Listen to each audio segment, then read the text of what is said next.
Next up is one of the harder stages to understand, and it's one of the 2 driving levels in the game. While you're driving your car, you also have to take out the Terminator who's driving in his car. You can see a timer in the upper left corner. That's how close you are to completing the stage. Once that reaches 0, the level's over. So you want to make sure you can try to survive. Every time you run into another vehicle or the Terminator hits you, you're going to end up losing some health. You can speed up and slow down, as well as use your bullets to slow the Terminator down in order to get past them. But unless you slow down at the intersections, a lot of the speeding cars are going to end up running into you.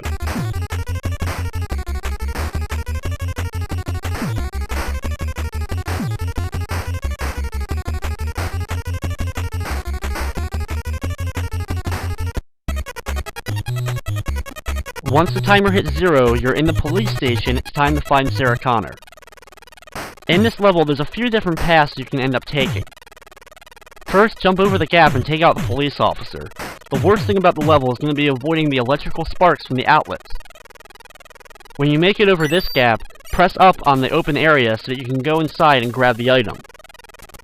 Then, enter the next door to the left, take out the police officer, and then jump over the next gap. You want to then use the item on the big gap in order to place the item in the middle so that you can jump over the platforms and complete the level. You've now saved Sarah, but now you have another driving level as the Terminator is following you on a bike this time. This one's a little bit more tricky because the roads are a lot more sporadic. Don't worry though about hitting the walls because the walls won't hit you. The only thing that will hurt you is the Terminator itself.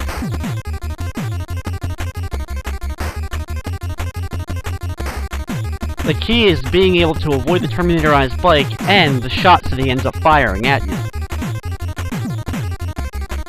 Getting the pattern of speeding up and slowing down at the right moments will allow you to bypass most of the Terminator's weapons.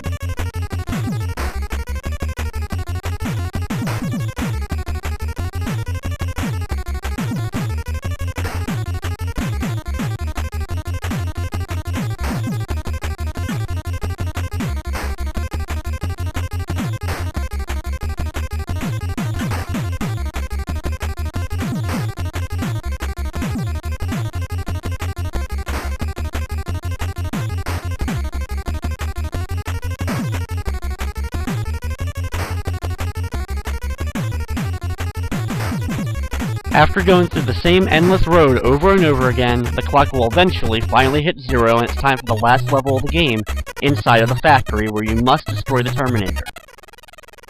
Start off by working your way over to the right and try to jump over the Terminator.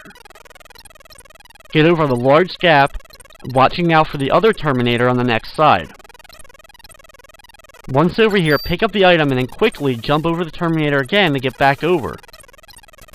When you get back over to the gap, let the Terminator on the other side jump into the gap and kill itself, and then use the item so that you can make another platform.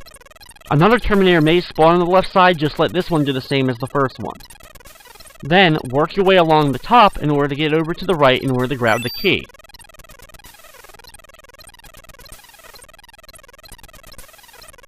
With the key in hand, go back to the left, and then jump along the platforms, avoiding another Terminator if it tries to spawn, in order to get to the platforms on the left that are slowly going to start moving. This is one of the hardest jumps in the whole game, as you actually have to jump and get to that light bulb on the top left corner, but you have to jump all the way to the top of it in order to get it to activate the key. In here, wait for the Terminator to come over, then go through the doorway. If you keep this Terminator following you, no other Terminator can spawn, so work your way along the top, avoiding the electrical sparks as the Terminator follows you.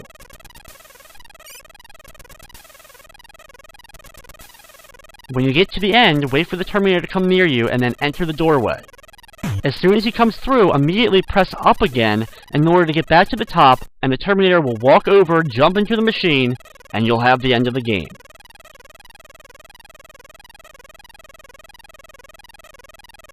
Not a surprise that we have a pretty lackluster ending to complete another licensed game on the NES. And with that, that's going to wrap up this edition of Play It Through. I'd like to thank you for watching, and of course, I hope you enjoyed.